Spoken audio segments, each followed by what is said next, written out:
Graham Sturrock. I'm almost 60. I live up in Ash and my profession is an IT consultant is probably the easiest way to describe it. I used to train a lot, but then work got in the way, family, everything else. I just tailed off and I started training, looking to train again to do triathlons, but didn't help. I broke a bone in my foot, which then developed a blood clot, which almost put pay to me. And then 8 months later, I had a chest infection which got into my heart and gave me a heart attack. So I really decided I needed to do something different because I could see the sort of slope I was on and it didn't look very good. And then COVID hit, which didn't help. I started doing a lot of walking with my wife. We're actually walking in Lake Vyrnwy when I actually saw the ad from Dan. So I decided to phone him up. And I say that was really the kickstart. But I was starting to build back up. Yeah. But I was coming from a very low base and I realised, I couldn't do it on my own. During my teenage years and early 20s, being a sort of fairly competitive skier, racing around the UK and the Alps and playing rugby, I was training probably 15 hours a week, 16 hours a week. But then it started to sort of peter off a bit. I'd given up the competitive skiing after a serious neck injury.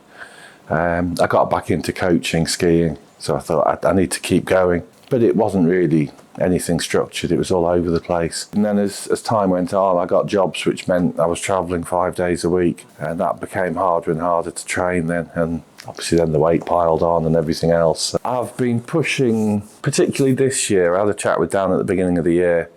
I've been trying to push the weights, the reps and the weights. So I'm happy in that respect. In the last year, my back hasn't given me any grief at all, and that was one of the real reasons for joining, was the back injuries I'd had in my late teens and early 20s. When I first joined, I was not nervous, but just wary about pushing the weights too far. But I thought, hopefully the weights will help build up the strength in my core as much as anything else, which obviously then hopefully helps the lower back. For me, not having back issues anymore has been the biggest. Not sort of worrying that as you roll out of bed in the morning, your back's going to go and you've no idea why. What do you love most about MEE-FIT? The atmosphere, the sort of camaraderie between everybody.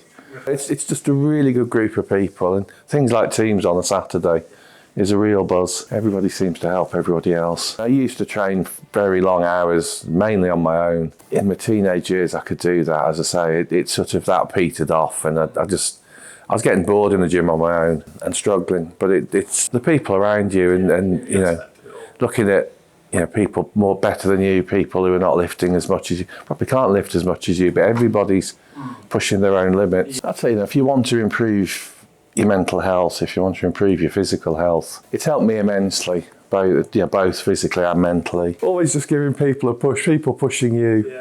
Yeah. It's that sort of approach, but as I say, it's just the atmosphere as much as anything else. I've been to a lot of gyms in my time, and I was looking at my record. I think it's just over 4 years or 5 years now, I forget now. But I probably haven't been at a gym that long and trained as hard as I have. I've got to go back to my late teens, early 20s when I was training as hard as I am now, which is quite a few years ago now. I know people sit there and think, I can't go to a gym, but he's there pushing huge weights and everything. But it's not about that, is it? It's, you do what you do, you achieve what you can achieve yourself. Everybody's levels are different.